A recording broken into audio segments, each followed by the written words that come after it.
It's your intellect once again.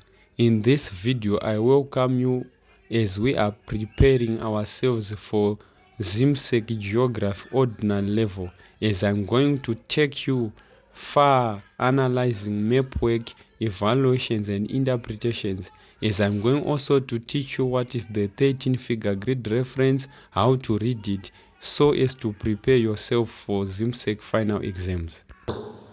Want to start the Mapwork, right? Saka first and foremost, chinhu tanga taziva tisati taenda kumberi kumbonzi what is a map, handitika.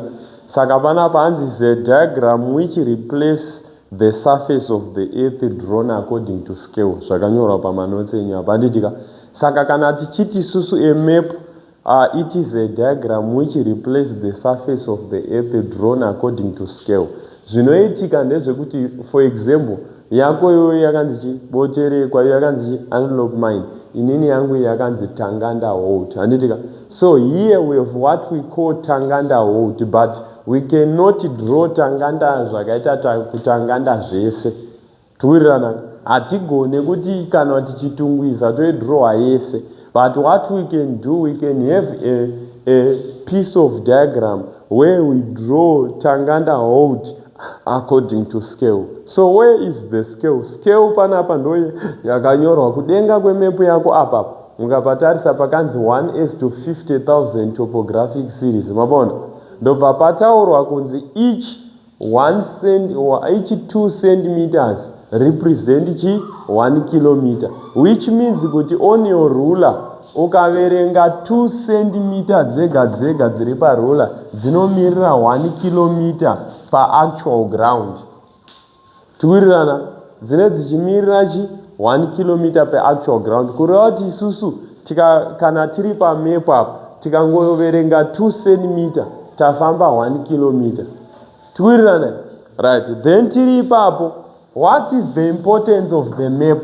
Map iyi yakambokosherei? Zvikanzi map inform people various landforms and features. Conventional symbols are used to identify various landforms. Saka anonzi ma-conventional symbols. Ukatarisa pa map yako wewe, tine zvinhu zviriku wakadai so pa map yako, tine zvinhu zviriku left hand side, tine zvinhu zviriku right hand side. Tuwirirana. On your left hand side we have got what we call man-made features. Zvinhu zvakagadzirwa nevanhu. Then on your right hand side tine anonzi ma-physical features, zvinhu zvakasikwa naMwari. Tuwirirana. So tadaro, man-made features tatotaura kudhara, ma-physical features, symbols that make up on a map can be identified. So what you must know, da kuti utarise pa map yako. Alright, vamwe pane imwe iri apa, da kuti utarise pa map yako yo. Ukatarisa pa map yako pane tuma brown lines, muri kutiona? Tunhu twakaita brown twakadai so. Tunhu twakaita brown twakaita kunge tumaseko, twaandika tuma brown lines, matoona? Tuma brown lines twakaungana, twe twakadai twakaungana, matoona? Tumwe twacho twakanyorwa mazita, for example, pangu apa pakanzi Nyarigire. Matoona? Ma brown lines iwayo anoreva makomo. Those are mountains. Tuwirirana, those brown lines, they represent mountains. Tawirirana, right? Then anonzi ma contour lines. A contour line represent ndizoka makomo edu, but tuma number tunenge turi apo turi kureva height yegomo iroro. They represent the height of that mountain. For example, some of them they are given names, and some of them they've got numbers aripo. Then green color, green, pese pauri kuona pane green pa map, anywhere where you see green color on a map, it represents vegetation.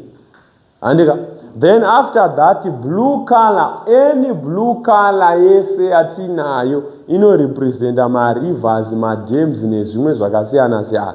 Tukubatana. So we have got symbols. Pane zvinoreva ma dams and rivers. Ukaenda kukey yenyu ende kuzasi kuside apa. Tarisa one. Pekutanga zvinoreva river, mazona.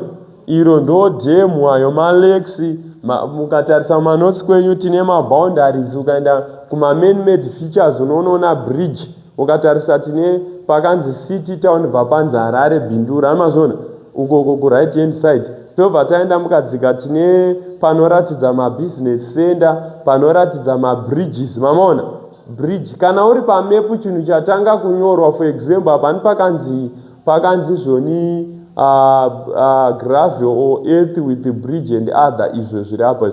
Tobva taita anonzi maaerodrome, toita railway line, mukuzviona. Tobva tabva ipapo we also have power lines, maitambo dzemagetsi. Pese paunoona pane red line ine tumadots yakanzi 33 kV, that's represent power lines, magetsi iwayo. Taurirana. Then tabva ipapo ndo some of the thing. Tobva taita deep tank.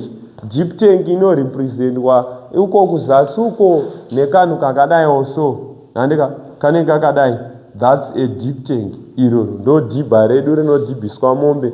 Then mahatsi amamaonayo tumahatsi twetu akangodai utwa, those are hats, ndo tunenge tuchinzi tumahatsi pamepu yedu, mukuzviona. So that's a representation on a map. Saka you must know what we call man-made features nemanonzi ma-physical features, right? Izvo tapedza. Pana ane mubvunzo here sataenda mberi. Unofanira kuziva kuti ukanzi identify chinhu pamepu, unouya uchitarisa key ichi. Iyi ndo key yedu kwaunotarisa kuti icho key. Unogona kutovhunza kunzi chinhu chiri mugrid rakati key icho key. This is what you must do. Handitika? Right. Then apo tapedza. Then tapedza kuziva kuti isusu pamepu pedu pane man-made features nechi. We want to do inonzi locating. Handika? Tiri kuda kuita inonzi locating points on a map. Saka ndai kuti mugare manyora manotsi. Locating points on a map. Handika? So when locating points on a map, there are 3 main grid reference that we have. We have got 3 main grid reference. Handika? Atinawo. Saka pa 3 main grid reference A tine atinopa zita isusu tichiti 4 figure grid reference. Tapedza toita inonzi 6 figure grid reference. Then the last one pa C we have got 13 figure grid reference. Are we together? Saka you cannot denote a 13 figure grid reference usingazive 4 figure grid reference, usingazive 6 figure grid reference, because there are certain conditions whereby they mix 13 figure grid reference ne 6 figure grid reference. Are we together? Right.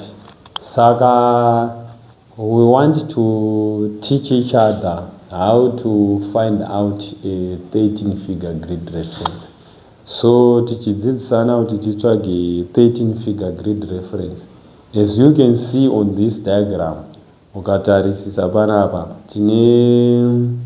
we have got these numbers. We have got as we agreed earlier that we have got lines that have values that increases to the east. These lines are called eastings. For example, 293031 up until to 45, as you can witness on this map. Then we have got lines that increases their value to the north: 7374, 75, 76, 77.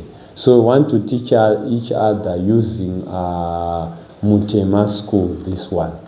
We want to denote kuti tunobata say 13 figure grid reference. Saka tichishandisa Mutema school kana tichipa 13 figure grid reference, tinotanga netumanamba. Pane we have got this number 4444 iri apa nema 3 constant 0 ari apa. So when giving 13 figure grid reference for Mutema, we say 4. We start by giving the numbers. We say 433. Then we put 3000 here.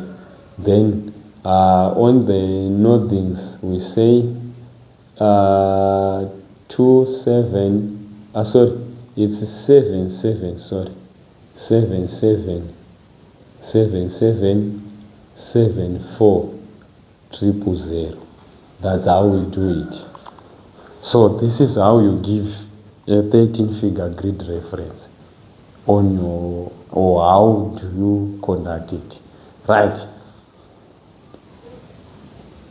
Right, on this segment now, we wanted to teach each other how can we identify that a 13-figure grid reference is mixed with a 6-figure grid reference, of which on our video before we have shown you that on each box we have got 2 centimeters. As you can see, each box here represents 2 centimeters. As you can see, we have got 20 units here, or we can use this one, this side. Okay, we have got 20 units here like this. So if you want to denote a 13-figure grid reference for Mutema, here each 2 units or 2 millimeters on each, they represent 1 unit. So from Mutema school, now if you want to give a grid reference, instead for us to say 433,000, this 000 is replaced by for example, is replaced by 1 in the eastings. Then as we calculate here, if you calculate here, we've got 1, 2, 3, 4, 5, 6, 7, 8. Here is 8. This 0 is represented by 8. So it will be read as 433,100,77,74800. So if you see a 13-figure grid reference which has no continuity of numbers, say if isina numbers ari kukontinya, kureva kuti apa panenge paiswa unit reku 6-figure grid reference, then apa futi pekutanga pane paiswa futi unit reku 13-figure grid reference semawanira data. Saka chaunotanga waita, unotanga wagadzika ruler, then you use your divider to divide the units. Each 2 units represent 1. Each 2 millimeters represent 1 unit on the map. So thank you.